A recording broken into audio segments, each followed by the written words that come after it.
ಸ್ವಲ್ಪ ಲೇಟ್ ಆಗಿ ಇವತ್ತು ದಿನ ಪಾಲಾಯ್ತ ಸಿಂಗ್ನವ್ರಿಗೆ ಶೈನಿಂಗ್ ಬಂದಿದೆ. ಒಳ್ಳೇದಾಗತ್ತೆ. ರಾಜಕೀಯವಾಗಿ ಎಲ್ಲ ಎಕ್ಸ್ಪ್ರೆಸ್ ಆಗುತ್ತೆ.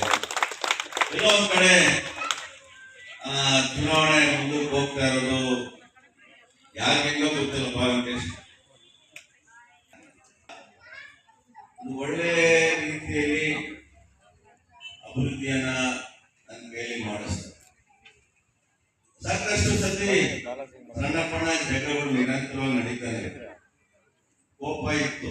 ಇವನ್ 80% ಕಮ್ಮಿ ಮಾಡಿದ್ರು. ಏನಪ್ಪ 50% ಕಮ್ಮಿ ಆಗಿದೆ. ಇನ್ನ 50% ಆಗಿದೆ. ಬಹಳ ಒಂದು ರೀತಿ ಅಣ್ಣ ತಮ್ಮಂದ್ರ ಭಾವಕ್ಕೆ ಅಂತ ನನ್ನ ಮೇಲೆ ಕೋಪ ಮಾಡ್ಕೊಳ್ತಿದ್ವಿ. ಒಂದಕ್ಕೆ ಟೈಮ್ ಸರಿ ಬಂದ್ಬಿಟ್ಟಿಲ್ಲ. ಅದಕ್ಕೆ ಇವತ್ತು ಬೇಗನೆ ನಮ್ಮ ಗಣ್ಯ ಕೇಳಿದೆ. ಮೊದಲು ಬಂದಿರೋರೆಲ್ಲ ಜಲ್ದಿ ಮಾಮವರು, ನಿಂಪಮ್ಮ ಅವರು, ಅಳಿಯ ಅವರು, ಮಕ್ಕಳು, ಜಾಸ್ತಿ ಕಾಟ ಕೊಡುವಂತ ಸತೀಶ್ ಎಲ್ಲರೂ ಸೇರಿ ಸರಳವಾಗಿ ಹಬ್ಬವನ್ನ ಆಚರಣೆಯನ್ನ ಮಾಡ್ತಿದ್ದಾರೆ. ಈ ಕಾರ್ಯಕ್ರಮದಲ್ಲಿ ಕಾರ್ಪೊರೇಟರ್ ಆಗಿದ್ದಂತ ಸೋಮಣ್ಣ ಅವರೇ, ಮಹಿಳಾ ಅಧ್ಯಕ್ಷರೇ, ಬಹಳ ವಿಶೇಷವಾಗಿ ಜನರ ಅಭಿವೃದ್ಧಿಯಲ್ಲಿ ಮುಂಚೂಣಿಯಲ್ಲಿ ಕೆಲಸ ಮಾಡಿ ಪ್ರೀತಿ ಇಟ್ಟು ಬಂದಿದ್ದಾರೆ. ಅವ್ರ ಪ್ರೀತಿಗೆ ನಾವು ಬೆಲೆ ಕಟ್ಟಕ್ಕಾಗಲ್ಲ. ಆ ಪ್ರೀತಿಗೆ ನಾವು ಯಾವಾಗಲೂ ಚಿರಋಣಿಯಾಗಿರ್ತೀವಿ. ಯಾಕಂದರೆ ಜನ ಇಲ್ಲ ಅಂದರೆ ಜನನಾಯಕ ಆಗೋಕ್ಕಾಗಲ್ಲ. ನಾಯಕ ಆಗಬೇಕು ಅಂತಲೇ ಜನ ಇರಬೇಕು. ಅವರೇ ನಮ್ಮನ್ನು ಮೇಲಕ್ಕೆ ತಗೊಂಡೋಗೋದು ನಮ್ಮ ಜನನೇ, ಕೆಳಗಡೆ ತುಳಿಯೋದು ನಮ್ಮ ಜನ. ಹಾಗಾಗಿ ಜನ ನಮ್ಮ ಪ್ರೀತಿಯಿಂದ ಬಂದಿದ್ದಾರೆ. ಅವರಿಗೆ ನಾನು ಆಭಾರಿಯಾಗಿದ್ದೀನಿ. ಹೆಚ್ಚಿನ ಶಾಸಕರು ಬಂದಿದ್ದರು.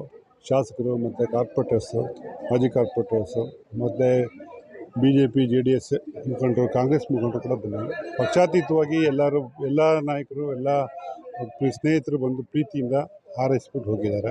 ಅವ್ರಿಗೂ ಸಹ ನಾನು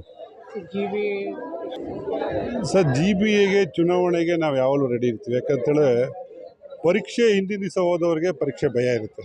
ದಿನನಿತ್ಯ ಓದೋದವ್ರಿಗೆ ಪರೀಕ್ಷೆ ಭಯ ಇರೋದಿಲ್ಲ. ನೀವು ನೋಡಿದಾಗೆ ನಾವು ದಿನನಿತ್ಯ ಓದ್ತಾ ಇರಬೇಕು, ಬರಿತಾ ಇದ್ದರೆ ನಾವು ಪರೀಕ್ಷೆನ ಎದುರಿಸೋಕ್ಕಾಗೋದು. ಹಾಗಾಗಿ ಚುನಾವಣೆ ಯಾವತ್ತೇ ಬಂದ್ರೂ ನಮ್ಮ ಪಕ್ಷದಿಂದ ನಮ್ಮ ಶಾಸಕರು ಎಲ್ಲ ಅಭ್ಯರ್ಥಿಗಳನ್ನ 19 ವಾರ್ಡ್ಗಳಲ್ಲಿ ಏನಿದೆ ಅಭ್ಯರ್ಥಿಗಳನ್ನ ಆಲ್ಮೋಸ್ಟ್ ಅಫಿಷಿಯಲಾಗಿ ಒಂದು ಅನೌನ್ಸ್ ಮಾಡೋಕ್ಕೆ ಹೋಗ್ಬಿಟ್ರೆ ಮಿಕ್ಕಿದ ಕಾರ್ಯಕರ್ತನ ಅಭ್ಯರ್ಥಿಗಳನ್ನಾಗಿ ನಿಯೋಜನೆ ಮಾಡಿದ್ದಾರೆ. ಅವರೆಲ್ಲರನ್ನು 19 ಜನ ಅಭ್ಯರ್ಥಿಗಳನ್ನು ವಿವಿಧ ವಾರ್ಡ್ಗಳಲ್ಲಿ ಕೆಲಸ ಮಾಡ್ತಾಯಿದ್ವಿ. ನಾವು ನಾಳೆ ಚುನಾವಣೆ ಘೋಷಣೆ ಆದರೂ ನಾವು ತಯಾರಾಗಿದ್ದೀವಿ.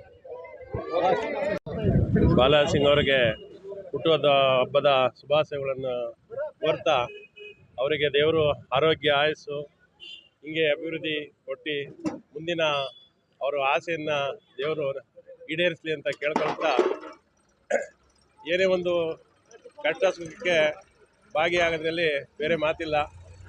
ರಾತ್ರಿ 1 ಗಂಟೆಲಿ ಫೋನ್ ಮಾಡಿದ್ರೆ ಕೂಡ ಅವರು ಒಂದು ಕೆಲಸದ ಬಗ್ಗೆ ಈ ಥರ ಆಗಿದೆ ಅಂದರೆ ಅಷ್ಟೊತ್ತಲ್ಲಿ ನಿಂತ್ಕೊಂಡು ಒಂದು ಕೆಲಸ ಮಾಡೋ ಧೈರ್ಯ ದೇವರು ಅವ್ರು ಕೊಟ್ಟಿದ್ದಾನೆ. ಇನ್ನು ಮುಂದೆ ಇದೇ ಥರ ಹೆಚ್ಚಿನ ರೀತಿಯಲ್ಲಿ ಅವರು ಏರಿಯಾವನ್ನು ಮುನ್ನಡೆಸ್ಕೊಂಡು ಕೆಲಸವನ್ನು ಮಾಡಿಕೊಂಡು ಇದೇ ರೀತಿ ಒಳ್ಳೆಯ ಹೆಸರನ್ನು ಸಂಪಾದನೆ ಮಾಡಿ ದೇವರಲ್ಲಿ ನಾನು ಕೇಳ್ಕೊಳ್ತೀಕ್ಕೆ ಇಷ್ಟಪಡ್ತೇನೆ. ಶ್ರೀಯುತ ಆರ್ ಬಾಲಾಜಿ ಸಿಂಗ್ ಅವರಿಗೆ ಹುಟ್ಟುಹಬ್ಬದ ಶುಭಾಶಯ ಕೊಡ್ತಾ ಇದ್ದೀವಿ. ನಮ್ಮ ಈ ಒಂದು ಬಡಾವಣೆಯ ಅತ್ಯುತ್ತಮ ಜನನಾಯಕ ಅಂತ ಹೇಳ್ಬೋದು, ಅಚ್ಚುಮೆಚ್ಚಿನ ಪ್ರತಿನಿಧಿ.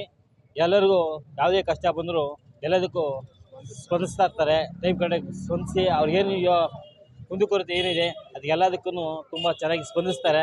ಎಷ್ಟೇ ಹೊತ್ತಿನಲ್ಲಿ ಅವ್ರ ದೂರವಾಣಿ ಕರೆ ಮಾಡೋದು ಸಹ ಅವರು ಎಲ್ಲ ರೀತಿ ಯಾವುದೇ ಸಮಯದಲ್ಲಿ ಮಾಡೋದು ಸಹ ಆ ಒಂದು ಸಮಸ್ಯೆ ಏನಿದೆ ಅದನ್ನು ಬಗೆಹರಿಸ್ತಾರೆ. ಯಾವುದೇ ರೀತಿ ಸಮಸ್ಯೆ ಆಗಿರ್ಬೋದು, ನೀರಿನ ಸಮಸ್ಯೆ ಆಗಿರ್ಬೋದು, ಚರಂಡಿ ಇರ್ಬೋದು, ಈಗ ಕಸ ವಿಲೇವಾರಿ ಇರ್ಬೋದು, ಇದೆಲ್ಲ ತುಂಬ ಅಚ್ಚುಕಟ್ಟಾಗಿ ನಿಭಾಯಿಸ್ತಾ ಇದ್ದಾರೆ.